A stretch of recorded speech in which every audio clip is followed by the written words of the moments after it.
with LB1. So the two drugs had effect. So how is PP2A activated? How does ceramide activate PP2A? So here, so you have a high-fat diet, ceramide accrues.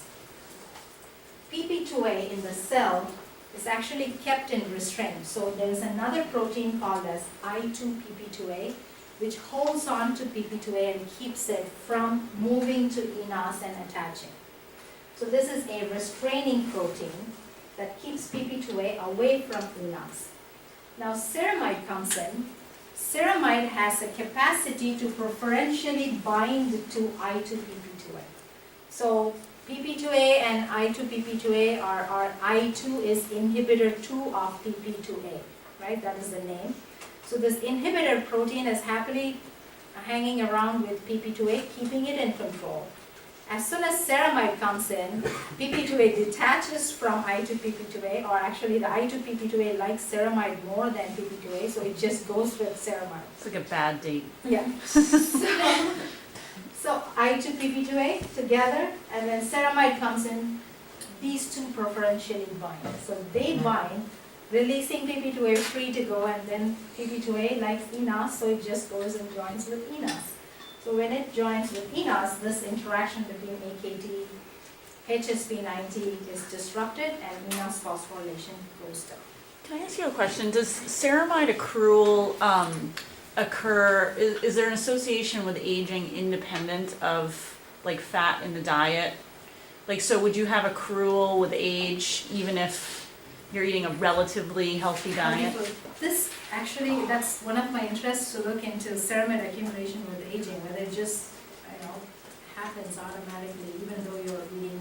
There are a ton of other things that goes wrong with aging. Right. Mitochondrial Don't I know it? So, Well, it's just interesting because then PP2A is going to have a role, and inhibiting it is going to potentially have benefits, with vascular function Yeah. in the elderly, independent of diet. Independent of diet, yes. That's probably an honest topic. Oh. Well, I'm sure you're going to let me know. Let's figure that out. Okay, so now we wanted to check whether I2PP2A and PP2A are together. So just different ways to check whether they are together or whether they are apart. So we know now these two are together from the literature. We want to see if that's happening in our model. So we do once again that immunoprecipitation. So you pull out I2PP2A, right? And in a high fat or palmitate, you see how less of PP2A and I2PP2A interaction. That's when ceramide came in. When you add palmitate, ceramide accrued, PP2A, I2PP2A separated. So they separated. Now in the presence of LB1, they still remain separated because PP2A never leaves enos. Once it goes tags onto enos tight. But its activity alone is prevented by LB1. LB1 just cuts off its activity. Although it cannot physically remove it, the activity alone is gone. So you still see that. And once again, this is a PP2A enos association. See that PP2A and enos associate more in the presence of palmitate. LB1, they still remain associated, but LB1 actually deactivates its enzymatic activity. So the association remains, but activity is gone, and enos function is restored. So independent of it, if you want to test it, what would you do? You don't want ceramide or anything. You just want to knock down I2PP2A. That will release PP2A. So when you take normal cells, just to prove the mechanism that PP2A and I2PP2A interaction is important, what we do, don't have ceramide here, right? So this is the same slide I'm using. Forget about ceramide. You're just going to knock down I2PP2A without ceramide. So that will release PP2A out. So in the next slide, what we did, we used the siRNA to knock down that protein I2PP2A. So now I2PP2A is gone from the scene without ceramide because we knocked it down. Now you see the interaction between I2PP2A and PP2A is less. enos and PP2A interaction becomes more, right? So you knock down I2PP2A, PP2A enos interaction becomes more, irrespective of ceramide. So that shows When ceramide comes in, I2PP2, when I2PP2A is not in picture, PP2A and enos associate with each other. So restraint, the hold is inhibitor 2 of PP2A, which is I2PP2A. You take the restraint either by ceramide binding and they going together, or you knock down I2PP2A, PP2A is free to move and associate with enos, and you have less enos phosphorylation. So that's the interaction that occurs. So you have this whole enzyme, enos, AKT, HSP90, that they are sitting on the wall and they are needed to form enough of nitric oxide. When you eat a high-fat diet, ceramide basically accrues in your cell. Ceramide accrual, when ceramide comes in, the inhibitor of PP2A is attracted to ceramide, then it just goes and binds preferentially with ceramide, allowing PP2A to move away. Then PP2A goes and attaches with enos, and it's got a phosphatase activity. It dephosphorylates AKT, dephosphorylates enos, and makes nitric oxide to go low, right? So if you eat a high-fat diet, you are going to accumulate ceramide in your body. When ceramide accumulates in your body, it enters your cells, and your I2PP2A is going to bind with ceramide, releasing your PP2A. PP2A is going to go bind with your enos, reducing its nitric oxide production capacity, and your vessels remain constricted. And you don't produce enough of nitric oxide to relax the vessel, leading to plaque buildup, high blood pressure, and all these. So high-fat diet can have this kind of influence.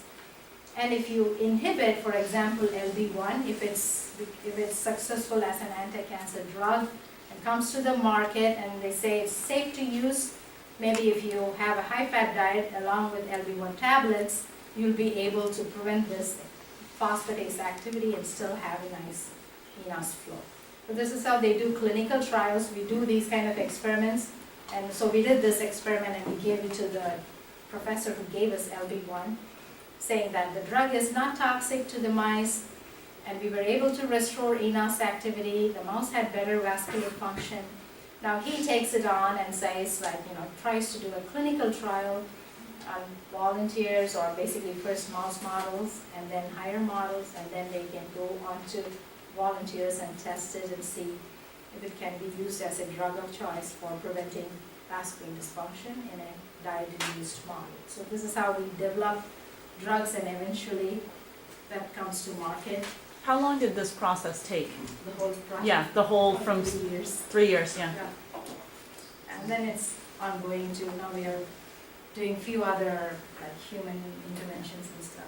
Do you see promise for this? I promise I'll let you guys ask questions too, but do you see promise for this, there are profound metabolic changes that happen with obesity, and we do see that at a certain point restoring that metabolic function is difficult, right? People struggle. There's biological changes that happen over time with obesity, so that even when diet has improved, there's this kind of residual damage that's occurred over time, right? Yeah. So people are trying to make the right changes, Yes. but they're still having very real health consequences of prior activities. And we know from a behavioral level that discourages people, Sure. right? Because if you're making these hard changes and you're not Then seeing you're not improvements to your blood pressure or to your general health, do you see a role for some of these findings in medical interventions that aren't necessarily aimed at supplanting dietary changes, but almost kind of going along with some of those dietary changes so that people see those health consequences more quickly? It might be a good drug of choice, but we still have to, I'm very conscious about this. Yeah. Because this is another thing, if you knock down one gene and show one effect, you never know what's happening Right. everywhere else in the cell, right? So you need to have lots of trials, clinical trials done, and then it has to be approved. What happens, say for example, you strike this I2PP2A, 5 years from now, Right. lack of I2PP2A leads to a terrible disease. What would you do, right? So that's always there with all these trials. That's why research labs do it multiple times, many years, and then you send it to a clinical lab and they do it on mouse models. And that's why it takes almost 10, 15, Right. 20 years for a drug to come Right. out. and then it goes down again. Well, and it's pertinent, right? Because we have conversations in this class, right, about the costs in the healthcare system. We talk oftentimes like the tension between, pharmaceutical development and drug costs and all that. But you can see, so this is one aspect of one drug Yeah. that's still gonna take 10 more years of testing, and it took 3 years, and how much grant money was behind this at the time? Yeah. So millions of dollars like go into these things, and it's, it kind of lends some perspective, and most drugs are gonna crash and burn. Yes. They're never gonna make it. They never make it because of all these Yeah. effects. Right, because you knock out, PB2A, and then all of a sudden somebody gets cancer or whatever, Yes. and it'll never make it to market. So it's not wasted money, but it's something to consider when we're talking about drug But costs. still, we've come far, right, from where we were, like, we are having so many nice medicines, and we are trying to improve health span, just becoming better, but still, we have all the other consequences, right? It's hard, but we're just getting there and trying to do our best. So the best thing would be for you to have a normal or a healthy lifestyle, right? You know what moderation or moderate is. Try to be moderate, don't get like, oh, this is a high-fat diet and it will burn everything and keep me lean. So don't be like too extreme on one side or extreme on the other side. A balance. Yeah. What does that say for things like the keto diet? See, Yeah. yeah. Like, do you think that would, Anything. like, keto diet would seriously affect, like, my... ENOS food long-term? Yeah. Long term, right? Yeah. Just That's the, crazy. being moderate is, I feel like that's the best you can do, basically. We're gonna What can talk you- about the conflation of weight loss with overall health improvement. So where the keto diet is really effective for short-term acute weight loss, it's less effective, first of all, for maintenance. But then there are these consequences that, we're only kind of, People discovering. don't really know about it. Yeah, no, Yeah. no. So your mitochondria, your food, but when you eat it, you need all these components like glucose, fats, amino acids, all these things must be there, right? If you provide it at a moderate thing, and then you have an active life, nitric oxide, exercise improves Yes. nitric oxide production, exercise reduces oxidant stress, reactive oxygen species. Actually, I was about to talk to you about that project, and then I looked at the Western blots there, and it was just like so numerous, and I thought, cannot get through this, so I thought, let me go with a high-fat diet. So that improves your exercise, improves all these, it brings up your antioxidant defense genes, keeps your cell free, and this is another primary focus of my project is autophagy, which is like your cellular cleanup process. Your cells have this accumulation of damaged proteins and excess organelles. When you exercise or when you have a caloric restriction, you kind of burn up these chopped ones. It's like house cleaning. You have no money, so take off the things that you don't want and sell it off. So you just recycle it, right? And that cleans up the space. So like that your cells will be free of all these debris which can cause nitric oxide, which can cause reactive oxygen species. That improves health. So exercise, moderate food, and all those things can help. There was another professor who was showing even exercise, like it was a curve like this. Too much of Right. exercise increased the mortality, and too less increased the mortality, and you had to have a balance. So I would just go for something that's moderate. Things that we know like are moderate. When they write up this lecture, they're gonna be like, key takeaway, Be moderation. Yeah. Before you go to all these, develop all these kind of things, and then you have to think whether the drug is, whether it's having any side effects, long-term side effects, right? Many hypertensive drugs have bad consequences in the colon. Right. They cause inflammation and eventually leads to even worse things. Right. So avoiding medicines as much as you can, and then you can start now. You're already young, you can just start now. Then just maintain it. I mean, go older like that. Yeah, that's the thing. So Ceramide activates PP2A, which directly associates with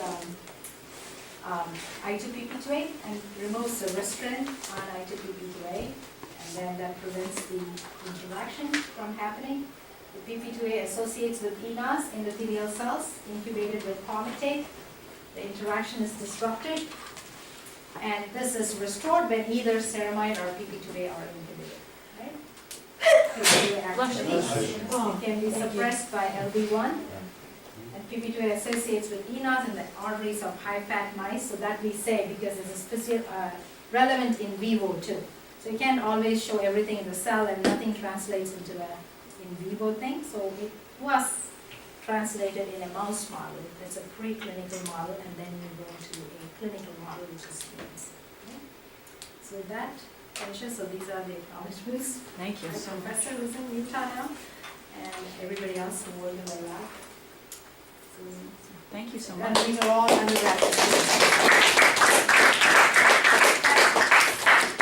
I really, really wish that you were my nutritional biochemistry teacher. I would have had such a better grade in that class. Thank you. Thank you so much.